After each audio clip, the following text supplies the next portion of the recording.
When the sky is ruptured and hearkens to its Lord as it must, and when the earth is levelled out and casts out what is in it and becomes empty, and hearkens to its Lord as it must.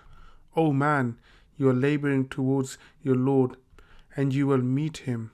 As for him who is given his book in his right hand, he will have an easy settlement, and will return to his family delighted.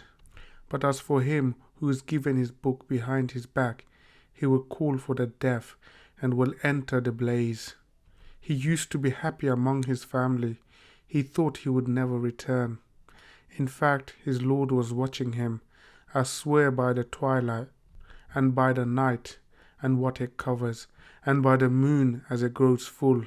You will mount stage by stage. What is the matter with them that they do not believe? And when the Quran is read to them, they do not bow down.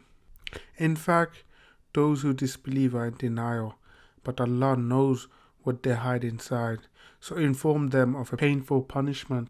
Except those who believe and do good deeds, they will have an undiminished reward.